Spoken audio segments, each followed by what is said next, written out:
Сучасны свет адзначаны вялікімі і значнымі пераменамі, якія вельмі моцна ўплываюць на рэлігійнае жыццё чалавека. Мы павінны гэта прызнаць, нягледзячы на тое, падабаецца нам ці не. Жывучым у эпоху паўсюднай глобалізацыі людзям, рэлігійныя і светапаглядныя дыверсікацыі сталася штодзённым жыццём. І сапраўды, побач сябе жывуць і працуюць прадстаўнікі розных канфесій і рэлігій, атэісты, неверуючыя, індыферэнты, варажбіты і пагане. Хто яшчэ зусім нядаўна мог сабе ўявіць, што непадалёк Ватыкану будзе пабудавана мячэць, не ўспамінаючы даўно існуючую сінагогу, ці таксама нядаўна пабудаваную праваслаўную царкву. Рэлігійны плюралізм – гэта рэальнасць сучаснага жыцця, і з ёй трэба лічыцца. Калі мы гэтага не зробім, то цягнік жыцця адыдзе, і мы застанемся на пустой платформе.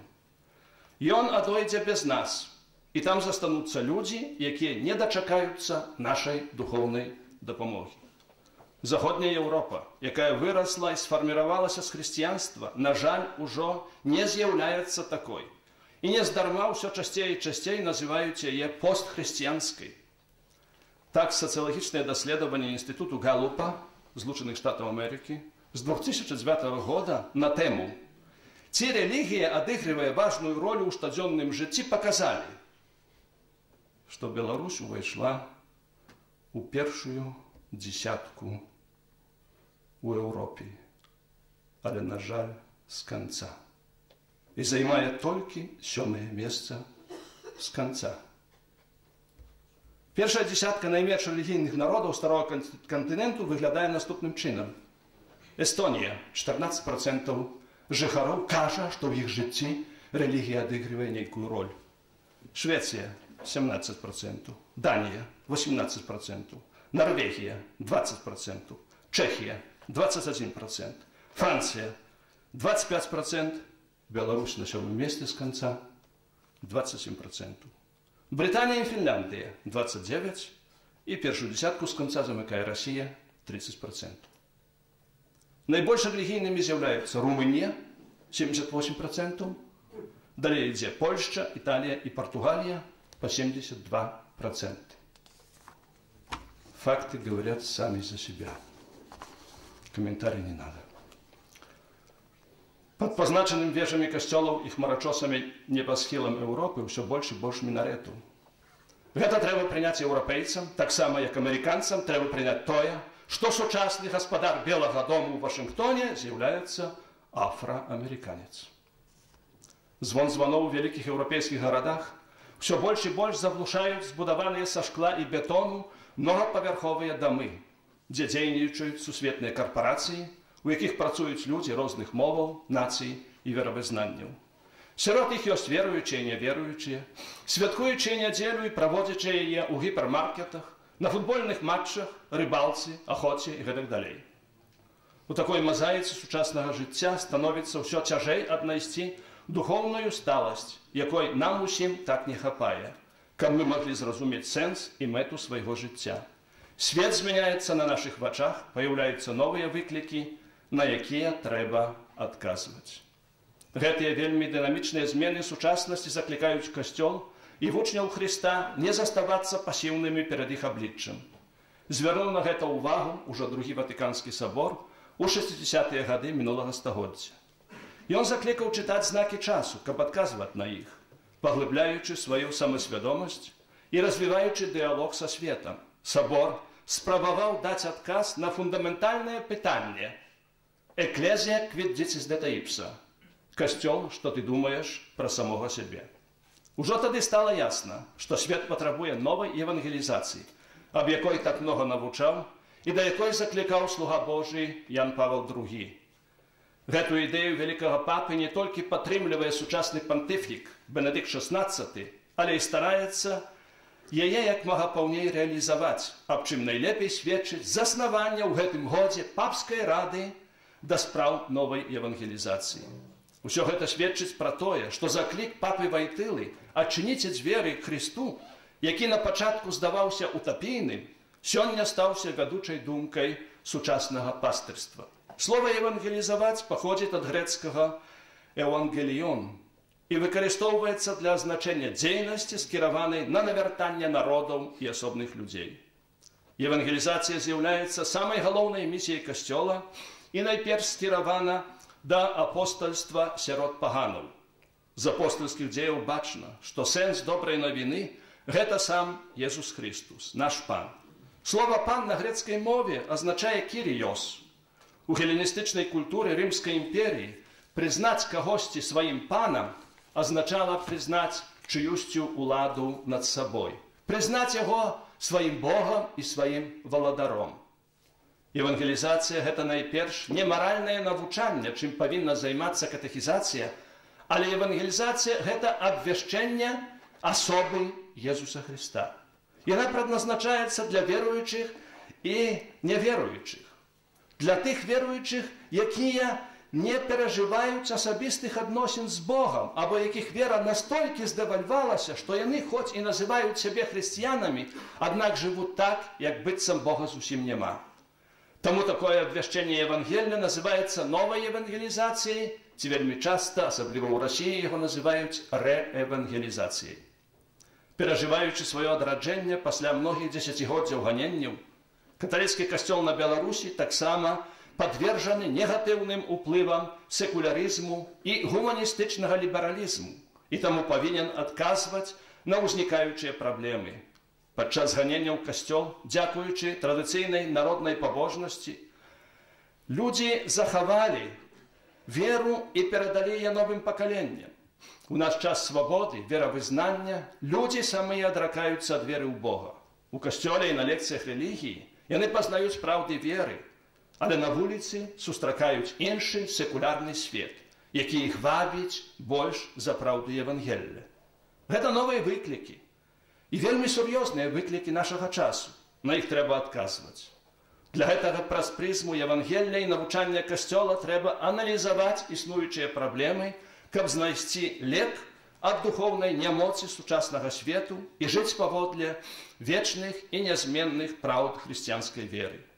Галоўнай мэтай новай евангелізацыі з'яўляецца адраджэнне веры і хрысціянскага сведчання. Сучаснаму свету, які страціў надзею і знаходзіцца ў фінансавым і маральным крызісе, сёння трэба абвяшчаць праўду аб Jesúсе Христе і яго Евангеллі. Праўду пра значэнне гісторыі збаўлення, якая рэалізавалася ў Jesúсе Христе. І праўду пра тое, што толькі ў Христе чалавек можа зразумець сябе і сваё прадназначэнне. Каб свет ізноў пульсаваў духоўным жыццём, трэба не толькі хрысціць, але таксама і навяртаць пахрышчаных. Адна з галоўных мэтаў новай евангелізацыі – гэта абвяшчаць і бараніць хрысціянскія каштоўнасці. Гэта праблема становіцца ўсё больш і больш актуальнай, і будучае чалавецтва залежыць ад таго, якія каштоўнасці будуць прызнаны галоўнымі. У сучаснай барацьбе за каштоўнасці з розных старон той самай барыкады знаходзяцца людзі, якія жывуць як рэлігійнымі ідэямі, так і ідэямі секулярнага гуманізму. Асновай ідэалогіі сучаснай глобалізацыі з'яўляецца гуманістычнае прадстаўленне пра абсалютнае значэнне самога чалавека і пра існаванне універсальных агульначалавечых каштоўнасцяў, якія павінны быць адзіным падмуркам цывілізацыі. Тут трэба мець на ўвазе тое, што пад агульначалавечымі каштоўнасцямі сучасны свет разумее не толькі абавязуючыя ўсіх рэлігійныя нормы, такія як «не забівай», «не крадзі», «не гавары няпраўды» і гэтак далей, але таксама, на жаль, і спрэчныя з духам Евангелля ідэі. Адна з іх сцвярджае, што кожны чалавек мае права на абсалютную свабоду і свой жыццёвы стыль, калі толькі не перашкаджае іншаму.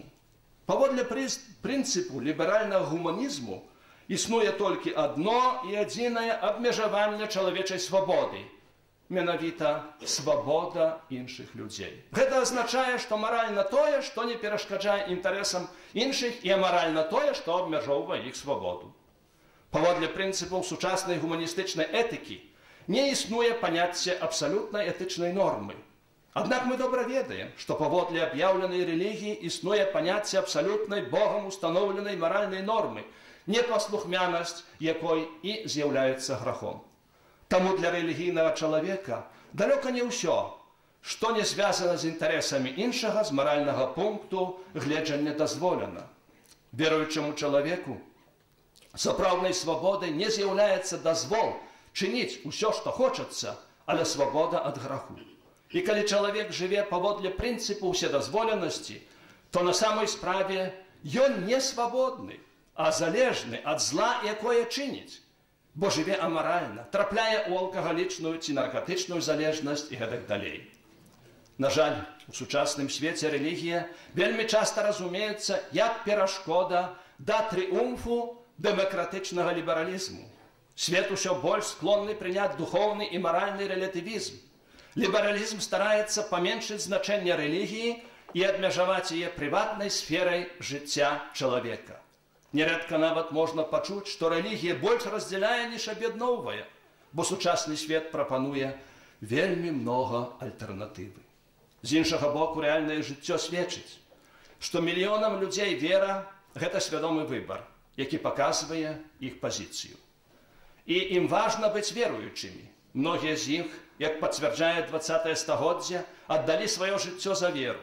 Іх прыклад, як і адраджэнне веры і яе сведчання перад абліччам сучасных выклікаў сведчаць аб тым, што рэлігія ў гісторыі чалавецтва не выкараніла сябе і можа, як калісьці, надалей удахнаўляць людзей. Усё гэта нагадвае пра тое, што ідэалогія секулярызму не можа замяніць рэлігійнага светапогляду.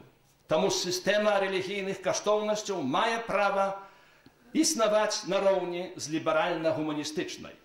Аднак пры гэтым усім існуе і наступная праблема. Менавіта, што ліберальна-гуманістычная ідэалогія, прадстаўляючаяся універсальнай і настойліва навязваючы сябе сучаснаму чалавеку, на самой справе іграе роль лібералістычна-гуманістычнай дыктатуры, якая з'яўляецца сур'ёзным выклікам таксама і веруючаму чалавеку. Можа быць, некалькі варыянтаў адказу на выклікі ліберальнага секулярызму. Радыкальны адказ даюць некаторыя экстрэмісцкія напрамкі ісламу, якія абвяшчаюць заходняй постхрысціянскай цывілізацыі з яе агульначалавечымі каштоўнасцямі джыхад. Прыкладам могуць служыць тэрарыстычныя акты супраць Злучаных Штатаў Амерыкі 11 верасня 2001 году. Іншым варыянтам можа быць спроба прыладзіць рэлігію сучасным выклікам. Іншымі словамі, выкарыстанне папулярнай у наш час ідзеі паліткарэктнасці у справах маралі. Такі шлях выбралі многія пратэстанцкія супольнасці на Захадзе, уводзячы ліберальныя стандарты ў сваё навучанне і рэлігійную практыку, што вядзе да разбурэння самога падмурку хрысціянства. Ёсць немало прыхільнікаў весці дыялог з мэтай аднайсці раўнавагу паміж жыццём паводле маральных і адначасова ліберальна-дэмакратычных прынцыпаў. Хоць характарыстычным элементам сучаснага свету з'яўляецца пошук дыялогу і яго развіццё, то хрысціянін пры ўсім гэтым павінен памятаць пра словы Хрыста: будзьце гарачымі або халоднымі. Няхай ваша мова будзе так-так або не-не. Гэта нішто іншае, як заклік да евангельскага радыкалізму, які разам з дыялогам павінен легчы ў аснову новай евангелізацыі. Сучасны свет адчувае патрэбу такого дыялогу, а не канфлікту паміж рэлігійным і гуманістычным светапоглядамі. Аднак гэты дыялог не павінен ператварыцца ў пошук кампрамісу коштам лібералізацыі ў справах навучання і маралі. Традыцыйнае хрысціянства не мае нічога супраць гуманізму, але яно супраць яго ліберальнай і атэістычнай версіі. Як супрацьстаянне такому гуманізму Касцёл прапануе рэлігійны, апіраючыся на духоўныя каштоўнасці гуманізм. Мова ідзе пра такі гуманізм, які мог бы стварыць новы сацыяльны, эканамічны парадак, палітычны парадак таксама, каб ён падтрымліваў годнасць і свабоду чалавека. Сучасны секулярызаваны свет патрабуе сапраўднага хрысціянскага гуманізму, ідэя якога вынікае з заўсёды жывога і дзейснага Слова Божага, чаму павінна і спрыяць новай евангелізацыі.